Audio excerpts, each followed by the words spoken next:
जय हिंद। देखिए 2 अगस्त को मोदी जी ने एक नया प्लेटफॉर्म चालू किया पेमेंट के लिए, जिसका नाम है ई रूपी। ये यूपीआई की तरह ही काम करेगा, लेकिन एकदम यूनिक होगा। इससे चोरी नहीं हो पाएगी, जिस काम के लिए दिया जाएगा वही होगा। आखिर ये वर्क कैसे करेगा, इसको समझते हैं। बड़ा सिंपल सा चीज है, ये वर्क कैसे करेगा। देखिए, जो ई रूपी आया है वो एक्चुअल में ई रूपी ना होके वो यूपीआई का ही एक एडवांस वर्जन है। देखिए, रूपी यूपीआई के आगे ई रूपी कर दिए। अब यूपीआई है वो अलग टॉपिक की चीज हो जाता है। तो देखिए, इसका जो शुरुआत हुआ है 2 अगस्त 2021 को हुआ है, और यूपीआई जो था बहुत पहले से चल रहा है, 11 अप्रैल 2016 से ही चल रहा है। इन दोनों को बनाया है हमारी एनपीसीआई ने। ये क्या चीज है एनपीसीआई? इसको होता है national payment corporation of India. यही देश में जितना भी पेमेंट होता है, आप ट्रांसफर कैसे भी करते हैं पैसा वगैरह, इसी को ये सारा चीज कंट्रोल करता है। इसे कहते हैं, इसी के अंडर सब आते हैं, इसलिए इसे अम्ब्रेला कहते हैं। मतलब इसी के छतरी के अंदर सब आते हैं, एनपीसीआई के अंतर्गत। अब ये कैसे काम कर रहा है समझिए ध्यान से इसको। ये है, इसमें मैसेज या क्यूआर कोड द्वारा आपको एक स्पेसिफिक कोई भी सुविधा भेजनी होगी, तो ये क्यूआर कोड द्वारा आएगा। क्यूआर का फुल फॉर्म क्या होता है? Quick response. ये बड़ी तेज रिस्पॉन्स करता है। कहीं पेमेंट कटाना है, क्विक रिस्पॉन्स तुरंत ये काट देता है। अब किसी के पास ही छोटका मोबाइल हुआ है ये वाला, अब इसमें क्यूआर कोड आएगा नहीं, तो इसमें एसएमएस जाएगा, शॉर्ट मैसेज सर्विस। ये एसएमएस के थ्रू आपको एक कोड मिल जाएगा। वो कोड जिसको दीजिएगा उतने बदले आपको वो सुविधा दे देगा। तो ये आता कैसे, अब ये कैसे काम करेगा इसको ध्यान से समझते हैं। जैसे अगर सरकार किसी को कंबल देना चाहती है, तो सरकार के पास पहले यही 2 ही रास्ते थे, या तो उसको कंबल दे या तो उसको पैसे दे। बीच में से पूरा कंबलों गायब हो जाता था, पैसों गायब हो जाता था। किताब देना चाहती है तो भाई कोई भी चीज, या कपड़ा देना चाहता है, खाना देना चाहती है, तो सरकार के पास यही रास्ते हैं। अगर सरकार खाना देगी तो कई तरह से घोटाला, लोग खाने का पैसा मार जाएंगे या खाने की क्वालिटी गिरा देंगे। अभी सरकार ने कहा था मास्क बांटने के लिए 20 रुपया की जगह पे 2 रुपया वाला मास्क बांट दिया था, 50 रुपया मास्क बोला था तो 2 रुपया वाला बांट दिया था। अलग अलग चीज में सरकार पहले देना कुछ चाहती है, वहां तक पहुंच नहीं पाता है, तो इसको ये पूरी तरह से खत्म कर देगा। क्योंकि ये स्पेसिफिक जिस पर्पज के लिए दिया जाएगा, आप वही काम यूज ही कर सकते हैं, और जिसे दिया जाएगा वही यूज कर पाएगा। कैसे करेगा इसको समझिए।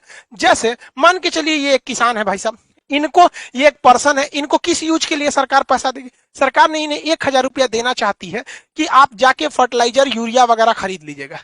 तो अगर इनको कैश पैसा दिया जाता तो कोई गारंटी नहीं थी कि वो यूरिया खरीदते कि कुछ और खरीद लेते। तो अब सरकार क्या करेगी, इनके मोबाइल पर 1000 रुपए का एक क्यूआर कोड भेज देगी। अब ये किसान सोचेंगे कि मान के चलिए, सोचा कि एक काम करते हैं, 1000 का यूरिया की जगह पे ना दारू खरीद लेते हैं शराब के दुकान पे। तो इनके मोबाइल पे आया है 1000 का क्यूआर कोड, इनको लगेगा कि भैया कहीं चलेगा। अब ये दारू के दुकान पे जाके कहेंगे कि हमको 1000 का शराब दे दीजिए, तो वो कहेगा क्यूआर कोड दीजिए। तो शराब के दुकान वाला जब क्यूआर कोड को स्कैन करेगा ना, तो उसमें ये इनवैलिड कहेगा। क्यों? क्योंकि इस सब के पीछे खड़ा है एनपीसीआई। एनपीसीआई जो है, इसने शराब वाले को ये वाला क्यूआर कोड का एक जुड़वा भेजा ही नहीं है। मैच करेगा तब ना पेमेंट होगा, इसने भेजा ही नहीं है। इसने किसको भेज रखा है? भारत में जितने भी यूरिया के दुकान वाले हैं उनके पास भेज दिया है यहाँ पर। यानी ये क्यूआर कोड अगर इन्हें यूरिया या फर्टिलाइजर खरीदने के लिए दिया गया है, तो एक ही साथ एनपीसीआई क्या करता है, एक इनके मोबाइल पे भेजता है और एक सिस्टम में अपलोड कर देता है, किसके? फर्टिलाइजर यानी यूरिया वाले के पास। तो यानी ये वाला क्यूआर कोड ये हिंदुस्तान में कहीं भी जाएंगे यूरिया वाले के पास मैच कर जाएगा, बाकी ये किसी को दिखाएंगे मैच नहीं करेगा। तो देखिए, इनको 1000 का यूरिया भी मिल गया, आई चाह के भी इसका दूसरा यूज नहीं कर सकते। जैसे मान के चलिए ये बाबा है, इनको 2000 रुपए का इलाज कराने के लिए सरकार ने पैसा दिया कि भैया आप जाइए 2000 रुपए का इलाज करा लीजिएगा, ये फलाना दवा खरीद लीजिएगा, आपके बुढ़ौती के लिए काम आएगा। इन्होंने सोचा 2000 रुपया का हमारे पास क्या आ गया है, क्यूआर कोड आ गया है। एक काम करते हैं, 1000 रुपया का दवाई खरीदेंगे, पहले चलते हैं पोता के लिए ना खिलौना खरीद लेते हैं। हमारा पोतवा बड़ा हो गया, देख रहे हैं सीबीएसई बोर्ड वाला है यहाँ पे, इसके लिए सोचेंगे खिलौना खरीदने के लिए। अब खिलौना के जहाँ पे बिल बनवा लेंगे और कहेंगे देखिए हमारे पास 2000 का क्यूआर कोड है, आप इसी में से काट लीजिए। बस लो, खिलौनवा के दुकानिया वाला उस पर क्यूआर कोडवा को स्कैन करेगा ना, तो कहेगा इनवैलिड। काहे? ये भैया ये बैठल है कौन? एनपीसीआई। ये बहुत होशियार है। जैसे ही सरकार क्यूआर कोड देती है तो 2 गो देता है, एगो ये बाबा को देगा और जो दवाई इनको लेना है उस दवाई वाले के पास भेज देगा। इसका मतलब इनका 2000 का क्यूआर कोड इसका जो जोड़ा है मैच करेगा तभी ना जी, जैसे ताला चाबी मैच करना चाहिए कि नहीं करना चाहिए, तो इनका जोड़ा जो मैच करेगा दुनिया के किसी चीज से मैच नहीं करेगा। वो जब भी मैच करेगा तो दवाई वाले से मैच कर जाएगा। अब ही जाएंगे 2000 रुपये जहां दवाई वाले को देंगे वो स्कैन करेगा, धड़ाक से हो जाएगा। यानी ये क्यूआर कोड जो एनपीसीआई देगी ई रूपी के तहत वो जोड़ा में देगी, एक आपको देगी एक दुकान वाले को। इसीलिए कहता है जिसको देगी वही यूज करेगा और जिस काम के लिए देगी वही काम कर सकते हैं। एक और एग्जांपल समझते हैं। मान के चलिए आजकल एजुकेशन में महिलाओं को एजुकेशन बहुत जरूरी है, तो महिला एजुकेशन के लिए बबनी को पैसा दिया गया कि जाओ तुम 5000 का किताब खरीदो, तुम पढ़ोगी देश आगे बढ़ेगा। तो 5000 रुपए की किताब के लिए इनके पास क्या भेज दिया गया, क्यूआर कोड भेज दिया गया, क्विक रिस्पॉन्स, तुरंत इनको पैसा मिल जाएगा। ये सोच रहा 5000 की किताब खरीदने से अच्छा है ना चलते हैं ब्यूटी पार्लर में मेकअप करवा लेते हैं। मेकअप में बहुत पैसा लगता है, कुछ पोत देती हैं सब, एगो झाड़ू रख ले रहती हैं सब छोट साइज का, अखिया उठा देती हैं, ऐसे छज्जा जैसन बना देती हैं सब। तो मान के चलिए मेकअप करा लेगी। अब मेकअप करेला के बाद कहेगी देखिए हमको मोदी जी ना 5000 रुपया का क्यूआर कोड दिए, आपको पैसा चाहिए था, लीजिए स्कैन कीजिए। तो निकालेगी स्कैन करने के लिए, ब्यूटी पार्लर वाला कहेगा नॉट मैच, जा एक तो मेकअप हो गया, अब मैच ना करेगा। काहे कि जो एनपीसीआई है ना इसने क्या किया है कि 5000 रुपया का क्यूआर कोड एकरा मोबाइल में तो भेजबे किया है, साथ ही साथ जिस किताब के लिए भेजा गया है वो किताब कहां कहां बेचती है, जहां जहां वो किताब बिकती है उस दुकानदार के पास भी है वहां पर, तो वही किताब ये वाले में मैच करेगा। समझ में आ गया कि नहीं आ गया?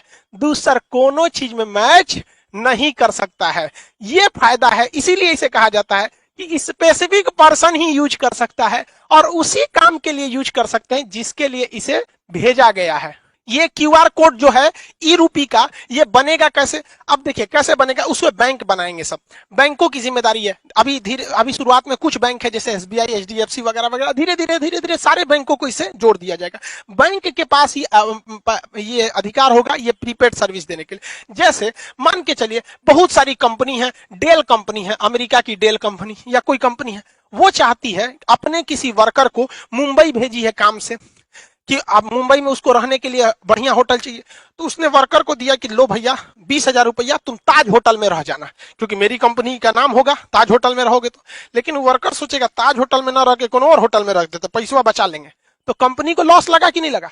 तो अब कंपनियां क्या करेंगी, धीरे धीरे जब ये एडवांस होगा तो वो क्या करेगा, डेल कंपनी किसी बैंक को कहेगा कि हमको 20,000 रुपया का ताज होटल का एगो कूपन दे दीजिए, क्यूआर कोड दे दीजिए। तो ये 20,000 का देगा तो कुछ अपना चार्ज भी लेगा, 20,000 का देगा तो। अब बताइए ये आदमी जो कंपनी थी या सरकार थी उसने कूपन बनाने को दिया, तो ये बैंक किसको रिक्वेस्ट भेजेगा, एनपीसीआई को। ये 1 सेकंड के अंदर अंदर इसको कोड बना के दे देगा। एनपीसीआई 3 गो कोड बनाएगा। पहला एगो रखेगा अपने पास कि भाई दी में कोई विवाद हो गया तो हम मैच कर लेंगे, एगो उस वर्कर बाकी बैंक को दे देगा। तो बैंक इसको देगा एगो वर्कर को कि हाँ भैया ले जाइए आप ताज होटल में रुकिएगा। एगो स्कैन करने के लिए कहां चल जाएगा, ताज होटल के पास। अब लो तुम ओबराय होटल में लगाओगे, किसी और होटल में लगाओगे, वो सुनबे नहीं करेगा। क्यों? क्योंकि एक जोड़ा उस कर्मचारी के कहां पे था, वाउचर में दिया गया था मोबाइल में स्कैन करने के लिए। एगो किसके पास था, ताज होटल के पास, और एगो किसके पास है, एनपीसीआई के पास। कि बाद में कोई विवाद हो जाए कि ना मैच नहीं कर रहा है और कंपनी कहेगी ना ताजे होटल का ही है, मैच क्या नहीं करेगा, तो ये सुलझा सके। समझ में आ गया? इसके अलावे एगो ये अपने पास इसलिए रखता है कि मान के चलिए इसने भेजा और कर्मचारी आया ही नहीं, 1-2 साल तक नहीं आया, तो बाद में वो वाउचर बर्बाद नहीं ना होगा। तो एक फिक्स टाइम के बाद एनपीसीआई कहेगा उसे ताज होटल में जाइए, नहीं रहा 2 साल हो गया, एक काम कर जिसका है पैसा वापस कर दे, लो भैया।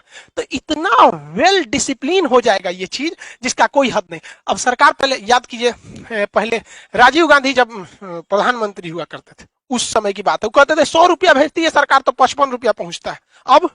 अब बताओ भाई, अब तो इसमें टेक्नोलॉजी का है, 100 रुपया भेजेगी सरकार तो 100 रुपया पहुंचेगा, और जो ने चीज काती भेजेगी वही चीज में पहुंचेगा, क्योंकि उसका जोड़ा 3 को बनाया है। एगो एनपीसीआई रखा है, एक जिसके लिए आपको भेजा है, दूसरा जहां स्कैन करेंगे वहां पे।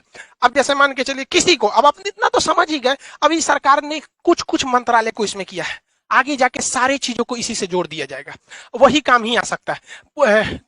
कई ऐसे डिपार्टमेंट है सरकार के जहां सरकार देती है पेट्रोल भरवाने का पैसा कि लीजिए फलाना अधिकारी हैं आप, पेट्रोल भरवा लीजिएगा 10,000 का और दौरा कीजिए गांव गांव में विकास हो रहा है कि नहीं। तो सर अधिकारी क्या करते थे सब, घर में सुतते थे सर, अब पेट्रोलों का पैसा बेच देते थे सर। अब सरकार ई ना करेगी, अब सरकार उनको 10,000 रुपया का पेट्रोल ना देगी, 10,000 रुपया का क्यूआर कोड देगी। लो बउआ तू 10,000 का क्यूआर कोड लो, और भारत के पेट्रोल पंप को भी वो क्यूआर कोड सेम दे देगी कि हमारा अधिकारी जहां आएगा पेट्रोल भरवाएगा क्यूआर कोड दिखाए दे देना। अब अगर वो घरे में बैठल है, कैश पैसा आना नहीं है, टाइम के अंदर खत्म नहीं होगा तो एनपीसीआई वापस पैसा सरकार को भेज देगा। अब लो, तो इसीलिए इसे कहा जाता है कि स्पेसिफिक पर्पज के लिए ही स्पेसिफिक इंसान ही यूज कर पाएगा। तो ये पूरा खेल चल रहा है एनपीसीआई के अंडर में, वो काफी मैच कर रहा है इसको। इसके और भी बहुत सारे फायदे हैं। पहला कि इसके लिए किसी भी तरह के नेट की जरूरत नहीं है, आपको जरूरत नहीं है, जो पैसा काटेगा उसको जरूरत है। अब मेरे पास क्यूआर कोड आ गया है तो हमको क्या जरूरत है नेट कोड का, जो पैसा काटना है जो दुकानदार है उसके पास रहना चाहिए, पर्सन के पास नहीं रहना चाहिए। इसके लिए किसी एप्लीकेशन की जरूरत नहीं है। पहले आप पेमेंट पैसा देते थे यूपीआई के थ्रू या किसी के थ्रू, तो आपको कोई ना कोई, चाहे गूगल पे रखिए, पेटीएम रखिए, भीम रखिए, फोन पे रखिए, अब बड़ी ज्यादा था ससुरा पेमेंट टाइप, तो कोई ना कोई एप्लीकेशन की जरूरत है। ऐसा कोई अभी एप्लीकेशन की जरूरत नहीं है, आपके मोबाइल पे क्यूआर कोड आ जाएगा, रजिस्टर मोबाइल। दूसरा, इसमें किसी भी तरह के रजिस्ट्रेशन की जरूरत नहीं है। अभी क्या है, कोई मोबाइल से करना चाहता है तो फोन पे डाउनलोड कर लेगा, ले ससुरा केवाईसी नहीं है, रजिस्ट्रेशन नहीं है, 20 गो झमेला है, इसमें कोई रजिस्ट्रेशन की जरूरत, कोई लिमिट भी नहीं है, कितना का क्यूआर कोड बनाना है कितना, कोई दिक्कत नहीं है। अभी ये शुरुआती फेज में, आने वाले 4-5 साल बाद ये बहुत ही ज्यादा बढ़ जाएगा। एक वक्त था, आज से 10 साल पहले लोग एटीएम यूज करने नहीं जाते थे। एगो बैंक का एटीएम था ससुरा, कौन बैंक का था, आईसीआईसीआई का था कि एचडीएफसी का, उसमें हम आज से 10-12 साल पहले एटीएम का कड़वा लगाए थे, तो अंदर लेके चल गया था, धक धक करने लगा था, सोचा हमारा कड़वा अंदर ले गया, देगा कि नहीं देगा। लेकिन आज देखिए एटीएम कितना फेमिलियर हो चुका है, तो धीरे धीरे ये भी काफी फेमिलियर हो जाएगा। अब आप समझ गए कि ये स्पेसिफिक काम में ही इसे यूज किया जा सकता है। आने वाले वक्त में सारे लोग अब ऐसे ही करेंगे। जैसे कोरोना में किसी को आपको खाना देना है, तो एक काम कीजिए, आपको मान के चलिए दिल्ली के लोगों को खाना देना है, तो आप क्या कीजिए, 1000 क्यूआर कोड बना लीजिए, और उस क्यूआर कोड का एक कॉपी तो एनपीसीआई के पास रहेगा, आपको दुइये को न मिलेगा। तो आप क्या कीजिए, उस 1000 क्यूआर कोड को दिल्ली के होटल को दे दीजिए, और बाकी बचा को 1000 जनता को दे दीजिए। तो वो क्यूआर कोड कहां जाएगा, होटल में, खाइबे करेंगे, बाकी तो पैसा मिलेगा नहीं। तो जिस काम में जाएंगे अब पैसा वहीं यूज होगा। बहुत बहुत धन्य है भैया ये टेक्नोलॉजी जो आया, अगर ये टेक्नोलॉजी नहीं रहता, नेट इतना नहीं रहता, तो बहुत ये सब चीज बहुत मुश्किल थी। और एक तरह से अगर आप देखेंगे ना, तो डिजिटल इंडिया का यही फायदा है। और डिजिटल इंडिया को सफल बनाने में सबसे ज्यादा अगर कोई योगदान है तो जियो ने जो शुरुआत में फ्री दिया, लोगों को इतना ना आदत दिला दिया कि लोग अब डिजिटल हो गए। पहले डाटा बहुत महंगा मिलता था, 999 में 1 GB ऐसे करके 3G मिलता था, और रात भर अगर डाटा ऑन हो गया, सुबह उठते आदमी देखता था डाटा ऑन, और ये बाप मर गए रे ससुरा, सब उड़ जाएगा। आज कोई टेंशन ही नहीं, सबका डाटा हमेशा ऑन रहता है। तो इसमें जियो ने भी बहुत ज्यादा योगदान दिया है, दुनिया में सबसे सस्ता डाटा हम लोग को देकर। आई होप आप इसको समझे होंगे। मिलेंगे नेक्स्ट क्लास में। जय हिंद।